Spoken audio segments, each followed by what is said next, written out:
What's up, everybody? It's Roger and James here from the DisKingdom Podcast. In this episode, we're going to be talking all about Lego. There are lots of Lego set stuff that have come out recently and been recently. There was an event that took place in New York this past week. Our reporter Travis was at the event and took some photographs. It's like their full preview, which was kind of, they showed off the full preview, but it was all the stuff coming out in August. I did have a laugh with Travis going, do they realise what fall is yet? I don't think August usually comes into that. It's called the height of the summer normally. But they're basically getting all this stuff out for the Christmas season. They did show. I think there was probably a lot of other stuff shown to probably the buyers and the stuff backstage, and wasn't necessarily put out for the press people to see.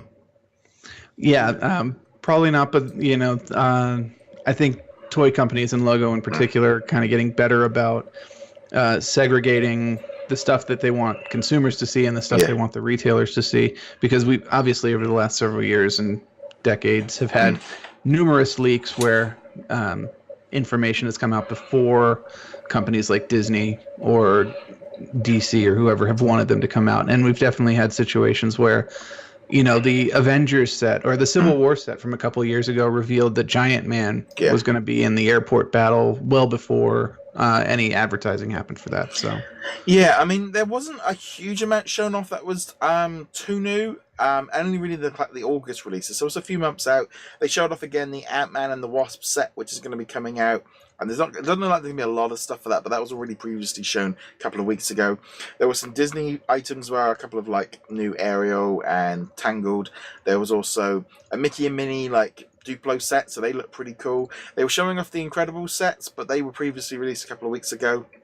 I haven't quite picked any of them up. Because of my upcoming holiday, I kind of decided the last few weeks just ease off purchasing stuff, because I'm going to be spending a load on holiday and we'll probably have a lot of stuff afterwards. But there was really the Star Wars releases were the main ones they were pushing, which were all very they were a bit all over the place. I was just going to run through a few things here. We had a Sandcrawler, which was like $140, which does look cool, but it's always a weird one of what you can do with that. Lots of droids. There's the X-Wing Starfighter, which about $80. A couple of different figures in that one. That one does look cool. Then you got Snoke's Throne Room, which was a bit of an odd one. I find that for $70, the Throne Room, which is obviously the big thing, it's not really.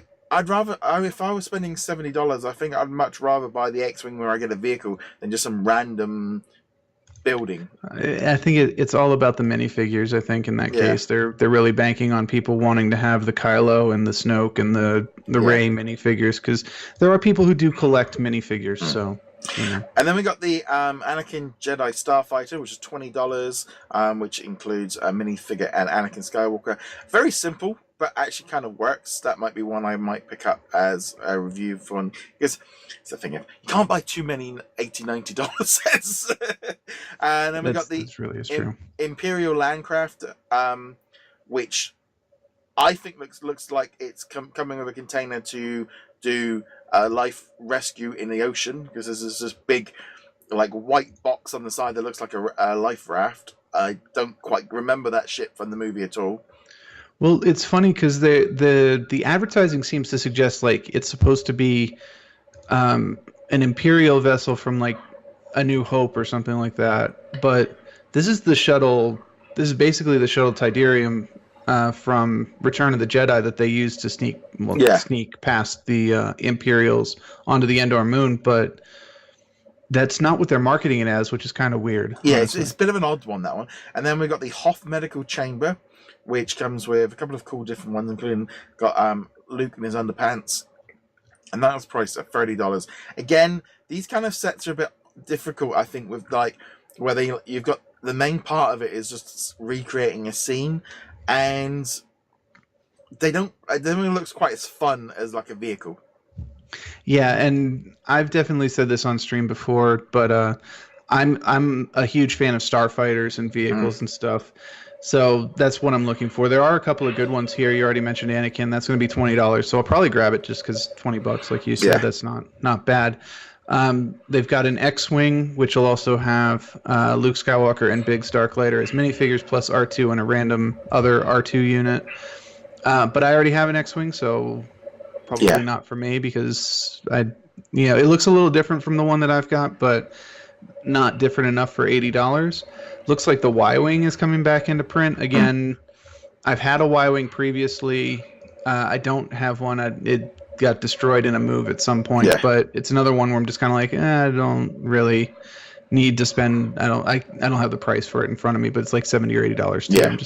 Well, that comes off. I mean, we also had that collector's edition one that's just so they've kind of got the UCS. They kind of got like a couple of different variations. But I thought as a whole that was a little bit lukewarm to this. This was like, you've got a couple of big ships in there, that's some big ones, but maybe they've just because we had some new ones out at the beginning of April. We had all the solo stuff just come out in the last couple of weeks. I haven't picked any of them up yet myself either. Again, in the middle of moving houses, as you can see, it's like different than normal. So therefore, that's kind of slowed it all down. But I do feel like solo might pick up a bit more when the movie comes out. Yeah, and they're probably holding some stuff back for the movie so to avoid spoilers and whatnot. But there's a couple of new TIE Fighter designs that we've seen in the trailers, so I expect maybe at least one of those. But yeah, this entire wave just feels safe. There's nothing really new here. I mean, you've got the Snoke's throne room, but we've had the Emperor's throne room as one for a number of years. So this is basically just updating it for The Last Jedi. X-Wing, Y-Wing, Jedi Starfighter are all not new. These are just slightly updated models of stuff we've already got. I think even the Sandcrawler is just an update. So they're just playing it safe. And honestly, even with Solo coming out, I wouldn't expect that we're going to get any like major strikingly new stuff until episode 9, which is a year and a half away. But then that might actually be probably good for them. I think they need that. The last few years was a little bit soft with the Rogue One and the Last Jedi sets not doing as well as the Force Awakens ones. So maybe it's just time for them to have these sets out, get a few ones out, clear out some of the Star Wars stuff that they've got backlogged up. We've got Star Wars Resistance coming up in the future, so that will kind of give, no doubt, a new wave of merchandise and Lego sets. But maybe it is a good idea for them just to cool back a bit on the Lego. It's just that stuff that's out now, like this range. It's like, if that's all they're going to release for the rest of the year, as much as I like them to have a little bit more things out, I don't think that's a bad idea, just for them to just ease off, let people, maybe do a little bit more some other stuff, maybe. But even like the Marvel side, once we get past Ant-Man and the Wasp, we're going to be, there's no big movies then for Marvel right through till Captain Marvel next year. Yeah, unless they suddenly decide to ease up on the X-Men license, in which case they've got a couple of years worth of backlog they could go through. But I don't see that happening just yet. And plus, even if it did, Lego would need time to put some sets together.